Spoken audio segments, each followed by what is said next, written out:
Aqui tem uma dúvida de uma pessoa que preferiu não se identificar e ela diz o seguinte: o cansaço pode ter origem espiritual? Já fiz exames, não tenho diagnósticos de saúde física e ainda assim eu me sinto muito cansado mentalmente. Isso pode ser algo do meu espírito? De fato, você está buscando em todos os aspectos, nos aspectos materiais e espirituais, pois nos ensina a religião do amor universal, que nós somos passageiramente corpo, mas eternamente espírito. Então, além desses exames que você vem buscando no aspecto material, importante também considerar a qualidade de vida, como está o sono, como está a alimentação, atividade física, está fazendo uso de substâncias químicas, está tomando alguma medicação que pode comprometer o seu cansaço, a sua disposição. Então, esse é um olhar material que você já vem buscando e precisa realmente trabalhar essa questão. Agora, pode ter uma origem espiritual também. Como nós comentávamos aqui, estamos passageiramente corpo e somos eternamente espírito. Precisamos considerar todos os aspectos. Então, quando a gente fala pelo viés material, a gente precisa analisar, em primeiro lugar, os nossos pensamentos, os nossos sentimentos, porque eles estão numa conexão mais direta com a nossa parte espiritual e podem sim indicar questões a serem trabalhadas nesse aspecto. Tanto que no blog paivaneto.com, o irmão Paiva nos traz essa importante reflexão, abre aspas. O pensamento bom constrói um povo feliz. O negativo o enfraquece.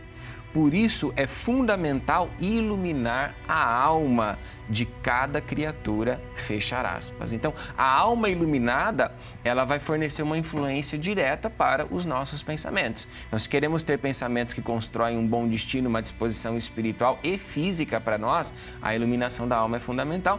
E a gente também se perguntar, você se perguntar qual é se é o pensamento que não está bom, se está por muito tempo de maneira negativa, o sentimento também é um sentimento que não está contribuindo para a sua disposição espiritual, emocional e física, aí a gente precisa começar a se perguntar para entender as origens espirituais desses desafios.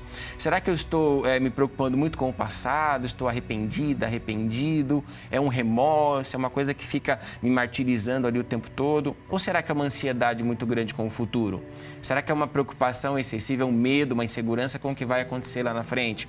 Será que é uma frustração no trabalho que está me deixando assim, está deixando meu pensamento permear por situações ali que não estão me ajudando, que não estão me favorecendo? Então, você começa a se perguntar, a entender a origem e trabalhar os aspectos espirituais para poder se fortalecer e lidar melhor com essas situações que estão acontecendo na sua vida e que estão consumindo as suas forças. E, se for necessário, também buscar o apoio psicológico, o apoio terapêutico, médico, material, que é muito importante. E nos valermos dessa importante orientação do Cristo de Deus, que ele traz a Marta e Maria no Santo Evangelho dele segundo Lucas, capítulo 10, versículos de 38 a 42, e é uma orientação que Jesus também traz para todos nós. Quando Marta se apresenta muito ansiosa ali diante das preocupações domésticas, o que o Cristo diz nos versículos 41 e 42 dessa passagem citada?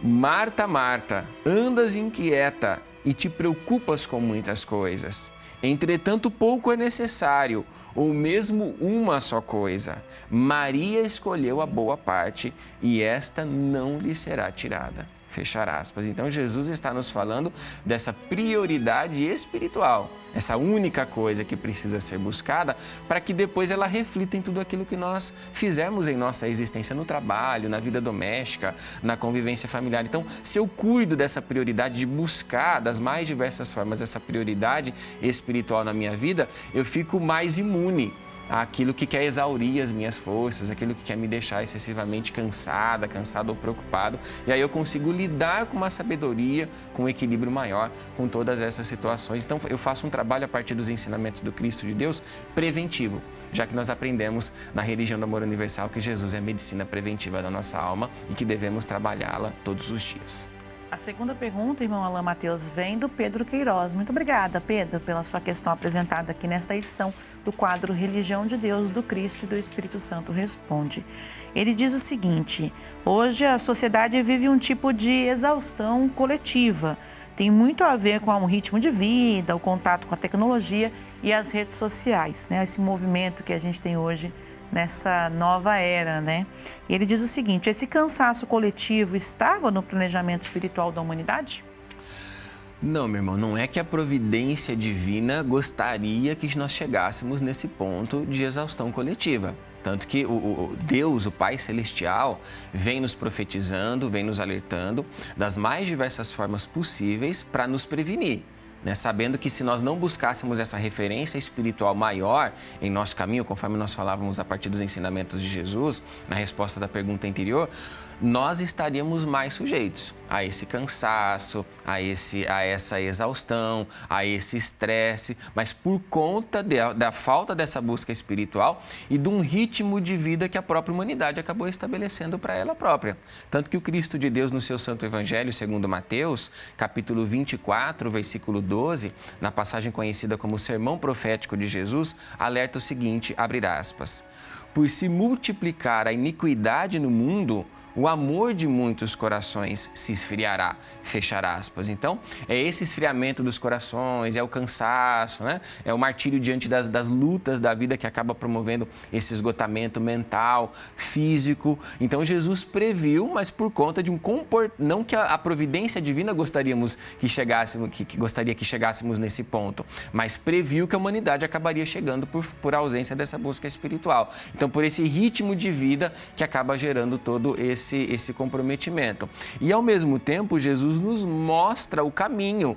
Ele nos traz a solução espiritual, então, para a gente poder não ser vítima dessas circunstâncias. A gente relembra, inclusive, o Santo Evangelho dele, segundo Mateus, capítulo 7, versículos de 24 a 27, na passagem Os Dois Fundamentos, onde Jesus fala que aquele que ouve as suas palavras e as coloca em prática esse exercício de espiritualidade ecumênica no seu dia a dia, ele constrói a casa firmada sobre a rocha. Agora, aquele que não coloca, quer dizer, que não tem essa vivência espiritual na sua vida, se fundamenta apenas nas questões, nos valores materiais, edifica a casa sobre a areia.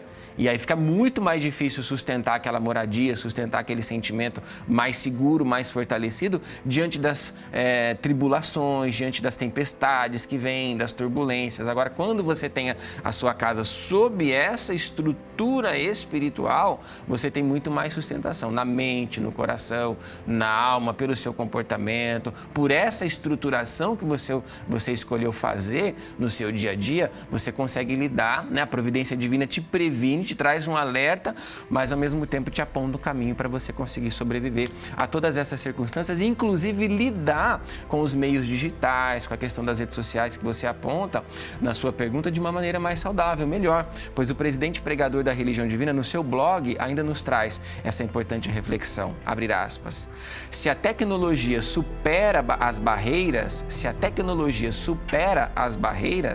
a internet é um exemplo disso, é fundamental que a solidariedade se desenvolva à sua frente, a fim de lhes iluminar os caminhos, fechar aspas.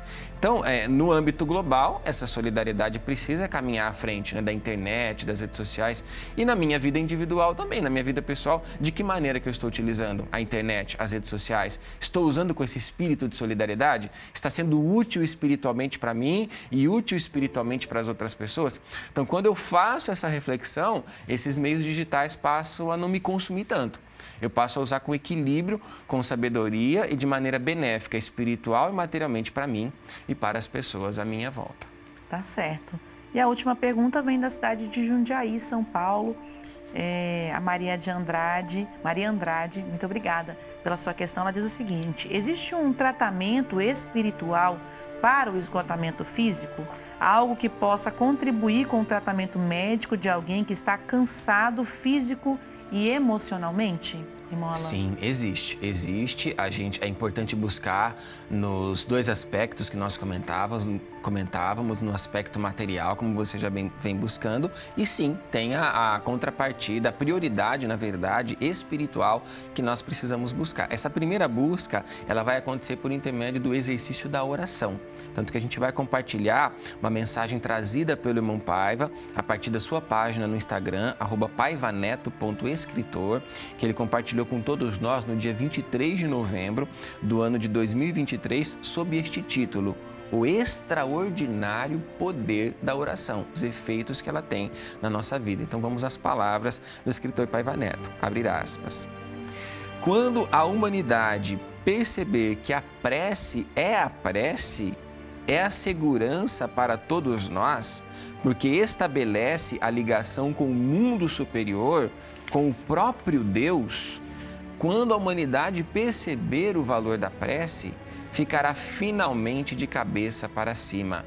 Atualmente, ela não está, e a própria humanidade é testemunha disso, o que é uma verdade inconteste. Aí é um trecho, a mensagem toda você vai poder acessar aí o @paivaneto.escritor, mas nesse ponto, irmão Paiva se detém ao valor da oração para que a nossa cabeça fique erguida. A cabeça baixa diante dos desafios é quando existe essa falta da busca dessa sintonia com Deus e com o mundo espiritual superior, e aí a gente não consegue, né? Começa a cabeça baixa está presa apenas ali aos problemas, às dificuldades, sujeita a esses esgotamentos. Quando a gente faz o exercício da prece, a cabeça se levanta, se volta para o alto, se volta para o amparo divino, para a proteção espiritual que nós recebemos diariamente, para as condições espirituais que nós temos de lidar com cada uma das situações vivenciadas na Terra e no céu da Terra. Então, primeiro ponto, a oração. Mas nós temos uma série de hábitos de espiritualidade ecumênica orientados pela religião do amor universal para a gente colocar em prática. Então, as músicas legionárias, as leituras diárias de assuntos elevados, as leituras bíblicas em voz alta, no ambiente familiar, no ambiente de trabalho, a própria sintonia na comunicação 100% Jesus e, por fim, minha irmã, meu irmão, a presença nas igrejas ecumênicas da religião de Deus, do Cristo e do Espírito Santo. Todos os sábados, a partir das 16 horas, nós temos a cruzada do novo mandamento de Jesus com uma série de momentos de fortalecimento espiritual. Na primeira parte, a cerimônia de imposição das mãos, cerimônia de revitalização espiritual, onde a gente recebe um toque da pedra materializada pelos amigos da espiritualidade superior. Então, uma pedra que traz as energias que vêm do Cristo, as músicas legionárias, o estudo bíblico doutrinário, a hora da Ave Maria. Então, quantos momentos a gente tem nas igrejas ecumênicas da religião divina e que fornecem para a gente o alimento espiritual que a nossa alma necessita para lidar com todas essas circunstâncias da vida que nos desgastam. Mas a gente precisa oferecer, então, a preparação e a energia necessária para lidarmos com todas elas. Endereço da Igreja Ecumênica da Religião do Terceiro Milênio mais próxima, código 11 99 603 1330, é o WhatsApp da Central de Relacionamento da Religião do Terceiro Milênio. Ou você pode acessar a página que aparece na sua tela, religiãodedeus.org/endereços, para que você possa saber o endereço aí mais perto da sua casa, para estar conosco no próximo sábado, a partir das 16 horas, recebendo essa força espiritual para vencer todos os dias com a presença de Jesus. E claro, você não está sozinho, a religião divina está aqui se apresentando para colaborar com esse progresso espiritual, para te ajudar no que você precisa. Irmão Alain Matheus, muito obrigada pela sua presença nesta edição do quadro Religião de Deus, do Cristo e do Espírito Santo Responde. E a você, muito obrigada também pelo carinho da audiência. Agora nós agradecemos, você volta à programação local, nas emissoras da Boa Vontade, e ao seu coração essa saudação de paz e boa vontade. Deus está presente, viva Jesus em nossos corações para sempre.